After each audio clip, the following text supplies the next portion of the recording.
Halo Sobat Geowisata, kali ini aku sedang berada di kawasan Bukit Kars, Watu Dodol, yang merupakan salah satu geosite atau situs geologi kawasan Ijen Geopark Banyuwangi. Bentang alam ini merupakan hasil proses geologi pembentukan batu gamping yang dihasilkan oleh letusan Gunung Merapi Ijen pada puluhan juta tahun yang lalu. Bukit ini tersusun oleh batu gamping terumbu yang banyak mengandung fosil alga, koral, dan foraminifera, dan batu gamping klastik yang mengandung fragmen litik basalt. Secara umum, batu gamping telah mengalami proses karstifikasi.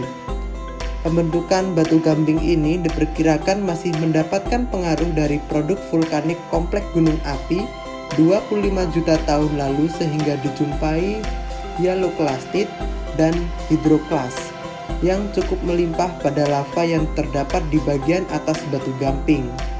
Batu gamping ini diperkirakan berumur Pliocene antara 5,3 hingga 2,6 juta tahun yang lalu. Lebih tua dari kompleks gunung api Ijen serta menerus hingga ke bagian bawah kompleks tersebut. Selain lokasinya yang sangat ideal untuk menikmati matahari terbit pertama di Pulau Jawa, Pantai Watu Dodol juga dapat dijadikan objek pengamatan proses Karst Volcano Interaction yang cukup ideal. Banyuwangi dulu merupakan sebuah kota yang orang pikir tidak mampu berkembang karena dikelilingi hutan, gunung, dan lautan. Kami hanya memiliki alam. Kami hidup dengan alam karena kami meyakini hidup berdampingan adalah cara mencintai kota, juga negeri ini. Nyatanya, alam yang kita sejahterakan kini mampu menyejahterakan kota ini.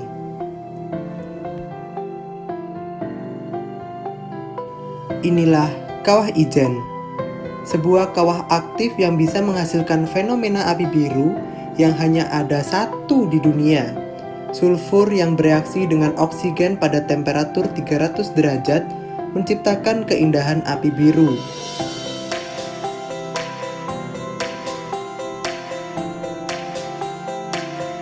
Kawah Ijen adalah sebuah kaldera yang berisi air terasam di dunia dengan tingkat keasaman mencapai lebih dari 0,5.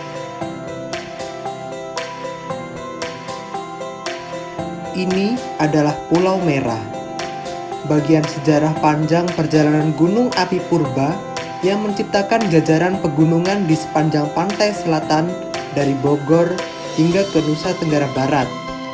Disebut sebagai Pulau Merah karena tanah pada pulaunya berwarna merah.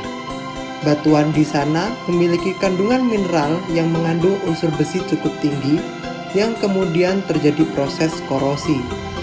Pulau Merah memiliki singkapan bebatuan yang sangat cocok untuk dijadikan tempat belajar geologi dunia untuk mempelajari proses alterasi dan mineralisasi emas dan tembaga.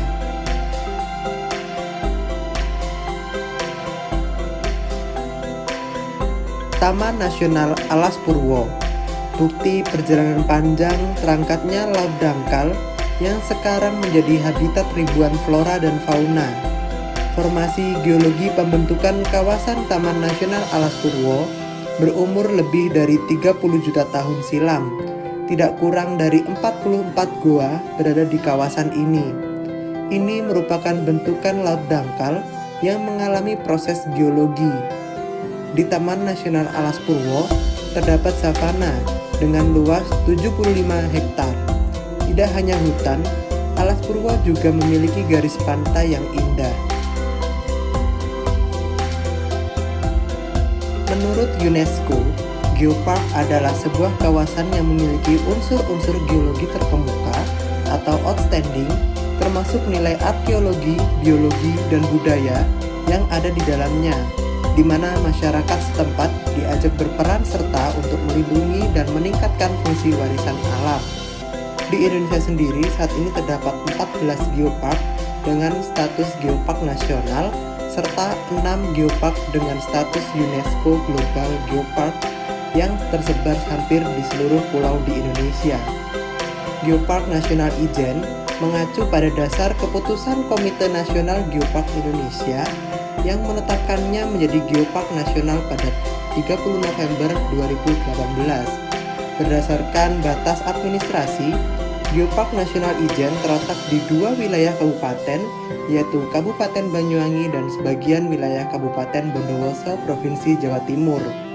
Nama Ijen diambil dari Gunung Ijen yang menjadi dasar pembentukan cerita geologi di keseluruhan kawasan geopark ini, serta hubungannya dengan unsur biologi maupun budaya yang ada di sekitarnya.